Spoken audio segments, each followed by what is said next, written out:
رضی اللہ تعالی عنہما عن ابن عمر رضی اللہ تعالی عنہما قال انی سمعت رسول اللہ صلی اللہ علیہ وسلم یقول لا تقبل صلاة بغیر طہور ولا صدقة من غلول۔ حضرت عبداللہ بن عمر رضی اللہ تعالیٰ عنہما بیان فرماتے ہیں، کہتے ہیں کہ میں نے رسول اللہ صلی اللہ علیہ وسلم کو سنا، آپ فرما رہے تھے لا تقبلو نہیں قبول کی جائے گی صلاۃ نماز بغیر طہور بغیر وضو کے وضو کے بغیر نماز قبول نہیں ہوگی۔ اگر آپ بغیر وضو کی نماز پڑھیں گے تو نماز قبول نہیں ہوگی۔ تو اصل کے اندر نماز کے لیے وضو شرط ہے، اور شرط کہتے ہیں اس چیز کو جس کے پائے جانے سے حکم پایا جائے اور اس کے نہ پائے جانے سے حکم بھی نہ پایا جائے، لیکن یہ ضروری نہیں کہ اس کے پائے جانے کی حکم ثابت ہو۔ تو شرط ہوتی ہے کسی چیز کے لیے کوئی چیز ذریعہ اور سبب بنے، تو نماز کی قبولیت کے لیے وضو کا ہونا شرط ہے۔ اگر وضو نہیں ہوگا تو اللہ بندے کی نماز قبول نہیں کریں گے، تو اس لیے انسان کو ہمیشہ باوضو نماز پڑھنی چاہیے۔ اگر نماز پڑھتے وقت جو ہے نماز کے دوران اگر کسی آدمی کو یہ شک پڑ جائے، نبی علیہ السلام نے فرمایا کہ من وجد فی بطنہ شیئا فاشکل علیہ خرج منہ شیئا ام لا، اگر کسی بندے کے پیٹ میں کوئی خرابی پیدا ہو گئی اور اسے شک پڑ گیا کہ اس سے کوئی چیز نکلی ہے جسم سے یا نہیں، فرمایا فلا یخرج حتی یسمع صوتا او یجد ریحا، اسے چاہیے کہ وہ نماز نہ توڑے حتیٰ کہ یا تو آواز سن لے یا بو محسوس کر لے۔ تو اصل کے اندر حکم یہ ہے کہ نماز کے لیے جو آپ نے وضو کیا تھا وہ ہے یقین، اور جو دوران نماز آپ کے دل میں کھٹکا پیدا ہوا کہ پتہ نہیں وضو ہے کہ نہیں، تو وہ ہے شک۔ اور شریعت کا یہ حکم ہے، یہ فقہی قاعدہ ہے کہ الیقین لا یزول بالشک، کہ یقین شک کی بنا پر ختم نہیں ہوگا، یقین شک کی بنا پر ختم نہیں ہوگا۔ تو اس لیے یقین یہ کہ آپ باوضو ہو کر نماز پڑھیں کہ آپ وضو کر کے آئے تھے، اب شک شیطان آپ کے دل میں ڈال رہا ہے کہ تمہاری حواس سر گئی ہے، وضو ٹوٹ چکا ہے، تو آپ نے فرمایا صرف اتنے سے شک کی بنا پر نماز نہ توڑے، نہ فلا یخرج، وہ نماز سے نہ نکلے، حتی یسمع صوتا، حتیٰ کہ وہ آواز سن لے، او یا ریحان، یا پھر بو محسوس کرے۔ تو اس لیے یہ ہے کہ شکوک و شبہات کی بنا پر یقین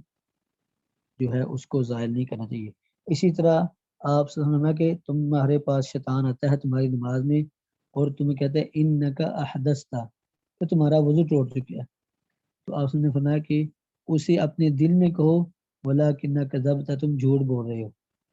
تو یہ اگر آپ نے فرمایا کہ اگر شیطان آپ کو وسوسہ یہ ڈالے کہ تمہارا وضو ٹوٹ چکا ہے، تو آپ نے فرمایا کہ اسے اپنے دل میں کہو کہ تم جھوٹ بول رہے ہو، لیکن یہ نہیں کہ آپ نماز پڑھیں اور نماز میں اونچی آواز سے کرے تم جھوٹ بول رہے ہو، تو ساتھ والا پریشان ہے پتہ نہیں مجھے کیا رہا ہے کہ تم جھوٹ بول رہے ہو۔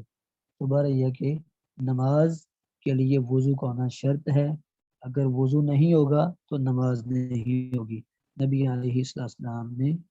یہ واضح طور پر حکم بیان فرمایا ہے، اور وضو کے بڑے فوائد ہیں۔ وضو نبی علیہ السلام نے کہ ان امتی یاتون یوم القیامت غرا محجلین، میری امت کے لوگ آئیں گے قیامت دن ان کے 5 اعضاء چمک رہے ہوں گے، یعنی وضو والے اعضاء،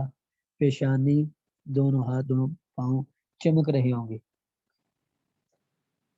تو یہ نبی علیہ السلام نے بیان فرمایا کہ وضو والے اعضاء چمک رہے ہوں گے۔ دوسرا ایک روایت میں آتا ہے کہ وضو کرنے سے ہاتھ دھوئے جائیں ہاتھوں کے گناہ جھڑ جاتے ہیں، چہرہ دھویا چہرے کے، بازو دھوئے جائیں بازو کے گناہ جھڑ جاتے ہیں، یہ بھی وضو کی فضیلت ہے۔ اسی طرح ایک روایت میں آتا ہے کہ آپ صلی اللہ علیہ وسلم نے فرمایا کہ جو لوگ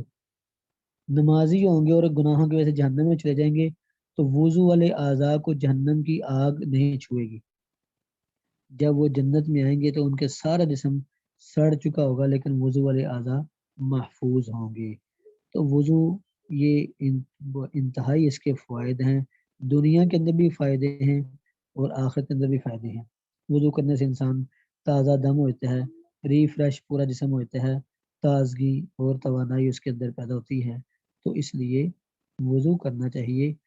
تو نبی علیہ السلام نے فرمایا کہ لا تقبل صلاۃ بغیر طہور،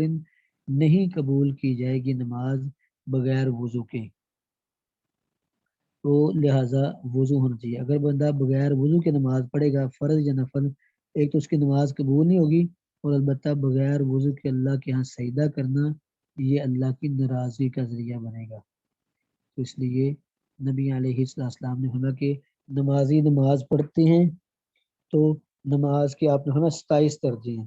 کسی کو مکمل 27 درجوں کا ثواب ملتا ہے، کسی کو 25 کا، کسی کو 20 کا، کسی کو 15 کا، کسی کو 10 کا، کسی کو 5 کا۔ اور آپ نے فرمایا کہ کئی ایسے بدنصیب ہوتے ہیں جن کے لیے نماز بدعا کرتی کہ ضیعک اللہ کما ضیعتنی، اللہ تمہیں ضائع کر دے جیسے تم نے مجھے ضائع کر دیا۔ تو آپ نے فوائل للمصلین، نمازیوں کے لیے تباہی اور بربادی ہے۔ ایک ہے نماز نہ پڑھنا، ایک ہے نماز پڑھنے والوں کے لیے تباہی بربادی۔ اللہ جن ہم صلاتہم ساہون، جو اپنی نمازوں سے بھولے پڑے، نمازیں پڑھتے نہیں ہیں، یا مکمل نہیں پڑھتے، 3 پڑھ لی 2 چھوڑ دی، یا 2 پڑھ لی 3 چھوڑ دی، یا پیپر آئے تو نمازیں پڑھنی شروع کر دی، پیپر گئے تو نمازیں گئی، تو یا کمیٹی نکلنی ہے تو نمازیں پڑھنی شروع کر دی۔ تو غرض کے تحت عبادت کرنا یہ اللہ کو پسند نہیں، بلکہ بغیر کسی مطلب کے، بغیر کسی غرض کے، صرف اور صرف اللہ کی رضا کے لیے عبادت کرنی چاہیے۔ تو ولا صدقۃ من غلول، اور نہ ہی اللہ خیانت والے مال سے صدقہ قبول کرتا۔ آپ نے کسی کے پیسے چرا لیے اور آدھے صدقہ کر دیے، تو آپ کہیں بھی چلو میری اب باقی میرے لیے حلال ہو گئے، تو یہ نہ صدقہ ہی قبول ہوگا اور نہ مال، اس مال آپ، وہ مال ہی آپ کے لیے حلال ہوگا۔ اب کوئی ایکٹر جو ہے فلم بنوائے، فلم پہ اسے 6-7 کروڑ ملا، 2 کروڑ کی اس نے مسجد بنوا دی، تو یہ سمجھے کہ مجھے اس کا اجر و ثواب ملتا رہے گا، تو اللہ ایسے صدقے کو قبول نہیں فرماتے۔ تو جس مال میں خیانت ہو یا حرام ذرائع سے مال کمایا جائے، تو آپ نے فرمایا کہ ایک بندہ 10 درہم کا لباس پہنتا ہے اور ان میں سے 1 درہم بھی حرام کا ہے تو اس کی نماز قبول نہیں ہوگی۔ تو اس لیے ان اللہ طیب لا یقبل الا طیبا، اللہ پاک ہے اور پاک چیز کو ہی پسند کرتا ہے۔ تو اس لیے دونوں لحاظ سے، یہ اگر آپ اکاڑا کی طرف جائیں یا جانگلیوں کے علاقوں کی طرف، تو یہ بہت سے جانگلی اس طرح کرتے ہیں کہ رات کو ڈکیتی کے لیے، چوری کے لیے جاتے ہیں نا،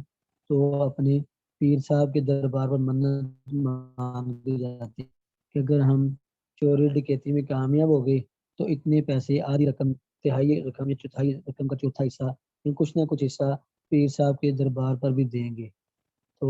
اس طرح کی منتیں ماننے سے وہ مال نہ تو حلال ہو جائے گا اور نہ ہی اس میں سے نکالا ہوا صدقہ قبول ہوگا۔ تو اس لیے فرمایا کہ ولا صدقۃ من غلول، اور نہ ہی صدقہ لا تقبل صدقۃ، ولا تقبل صدقۃ، نہ قبول کیا جائے گا صدقہ من غلول، دھوکے سے، ان دھوکا خیانت سے مال کمایا ہوا مال، اس سے صدقہ بھی قبول نہیں ہوگا۔ تو اس لیے ہمیں چاہیے کہ جو عبادت کریں تو اس میں عبادت کی شرائط کا خیال رکھیں۔ ایک بندہ نفل پڑھتا ہے لیکن نبی علیہ السلام کے طریقے پر نہیں پڑھتا، کبھی اللہ قبول نہیں فرمائیں گے۔ اس طرح ایک بندہ عبادت کرتا ہے کوئی اور، تو لیکن نیت کسی اور کی ہوتی ہے تو پھر بھی اللہ قبول نہیں فرمائیں گے۔ اور اگر امر صرف اللہ کی رضا کے لیے اس سنت کے مطابق کرے لیکن وضو ہی نہیں اس نے کیا، تو ایسی نماز بھی اس کی قبول نہیں ہوگی۔ تو یہ شرعی حکم ہے اور نماز کے آداب میں اس چیز کا خیال رکھنا چاہیے۔ وہ جو کہا جو سنا، اللہ عمل کی توفیق عطا فرمائے۔ سبحان ربک رب العزت عما یصفون، والسلام علی المرسلین والحمد للہ رب العالمین۔ کوئی سوال ہو تو پوچھ